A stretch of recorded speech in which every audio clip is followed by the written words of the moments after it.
সবাইকে আসসালামু আলাইকুম। মহাকাশ অভিযানে বাংলাদেশ নতুন ইতিহাস তৈরি করতে যাচ্ছে। এবার স্বপ্ন নয়, বাস্তবে বাংলাদেশ পা রাখছে আন্তর্জাতিক মহাকাশ সহযোগিতায়। হ্যাঁ, এবার আমি বলবো আর্টেমিস অ্যাকর্ড নিয়ে, যেখানে বাংলাদেশ বর্তমানে একটি গর্বিত সদস্য দেশ হয়েছে। গত ৮ এপ্রিল ২০২৫ সালে ঢাকায় অনুষ্ঠিত বৈশ্বিক বিনিয়োগ সম্মেলনের সাইডলাইনে বাংলাদেশ যুক্তরাষ্ট্রের সাথে আর্টেমিস অ্যাকর্ড চুক্তিতে স্বাক্ষর করে।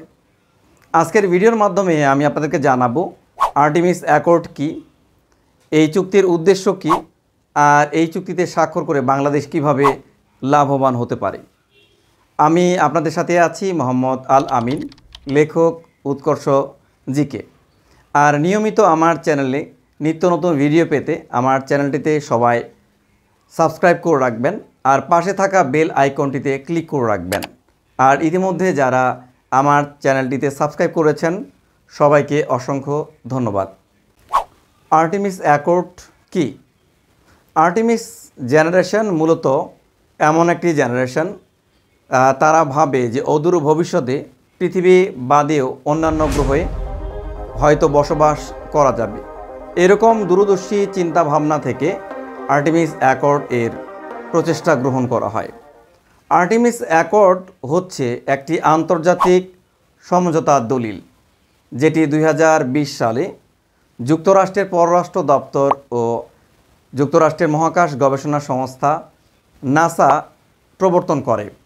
প্রাথমিক দিকে যুক্তরাষ্ট্রের সাথে তার সহযোগী 7টি দেশ মিলে এই আর্টেমিস অ্যাকর্ড এর যাত্রা শুরু হয়। তাহলে আর্টেমিস অ্যাকর্ডে কারা রয়েছে? আর্টেমিস অ্যাকর্ডে এশিয়ার দেশ রয়েছে 10টি, ইউরোপের দেশ রয়েছে 27টি, আফ্রিকার দেশ রয়েছে 3টি, উত্তর আমেরিকার দেশ রয়েছে 5টি এবং দক্ষিণ আমেরিকার দেশ রয়েছে 7টি ও অশেনিয়া মহাদেশের দেশ রয়েছে 2টি।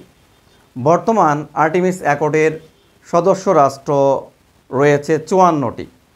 সর্বশেষ 54তম দেশ হয়েছে বাংলাদেশ। আর্টেমিস অ্যাকর্ডের উদ্দেশ্য কি? 1 নম্বর উদ্দেশ্য হলো শান্তিপূর্ণ ব্যবহার।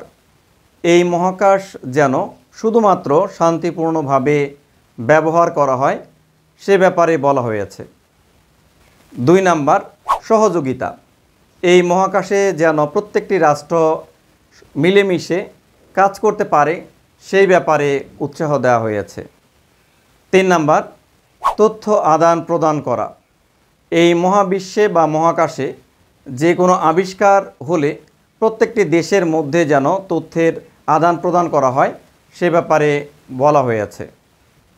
4 নম্বর সম্পদের ব্যবহার। এই মহাকাশের যে সম্পদ রয়েছে তা যেন দায়িত্বশীলভাবে ব্যবহার করা হয় আর জনকল্যাণমূলক কাজে ব্যবহার করা হয় সে ব্যাপারে বলা হয়েছে। 5 নম্বর ইতিহাস সংরক্ষণ। এই মহাকাশের কোনো বিষয়বস্তু যেন ধ্বংস না হয় বা কোনো ক্ষতি না হয় সেদিকে খেয়াল রাখতে হবে। বাংলাদেশ আর্টেমিস অ্যাকর্ডে স্বাক্ষরের ফলে কিভাবে লাভবান হতে পারে তা চাক্ষুষ দেখতে হলে আমাদেরকে 20 থেকে 30 বছর অপেক্ষা করতে হতে পারে। তারপরও যেভাবে বাংলাদেশ লাভবান হতে পারে, প্রথমত মহাকাশ প্রযুক্তিতে প্রবেশাধিকার, যে বাংলাদেশের মহাকাশ গবেষণায় উন্নত বিশ্বের সহায়তা পেতে পারে আর মহাকাশ অনুসন্ধানে বাংলাদেশের ব্যাপক সুযোগ তৈরি হবে। দ্বিতীয়ত মানব সম্পদের উন্নয়ন। মহাকাশ বিজ্ঞান প্রকৌশল ও গবেষণায় বাংলাদেশের ব্যাপক সুযোগ তৈরি হবে এবং বাংলাদেশের শিক্ষার্থীরা তারা স্কলারশিপ নিয়ে বিভিন্ন দেশে প্রশিক্ষণ নিতে পারবে। তৃতীয়ত অর্থনৈতিক সুযোগ। এই মহাকাশ শিল্পের কারণে ব্যাপক কর্মসংস্থান তৈরি হবে, যেখানে বাংলাদেশ তাদের অর্থনৈতিক সুযোগ তৈরি করতে পারবে। চতুর্থ আন্তর্জাতিক সম্পর্ক ও কূটনীতি। বাংলাদেশ আর্টেমিস অ্যাকর্ডে স্বাক্ষর করার কারণে বাংলাদেশের সাথে বিভিন্ন রাষ্ট্রের কূটনীতি শক্তিশালী হবে। আন্তর্জাতিক পরিমণ্ডলে বাংলাদেশের অবস্থান ও ভাবমূর্তি উজ্জ্বল হবে। আপনি কি মনে করেন বাংলাদেশ কি মহাকাশে তার নিজের অবস্থান তৈরি করতে পারবে? আপনার মতামত জানিয়ে দিন কমেন্টে। আর ভিডিওটি যদি ভালো লেগে থাকে তাহলে ভিডিওটিতে লাইক, কমেন্ট এবং শেয়ার করে আমাদের সঙ্গে থাকুন। সবাইকে অসংখ্য ধন্যবাদ।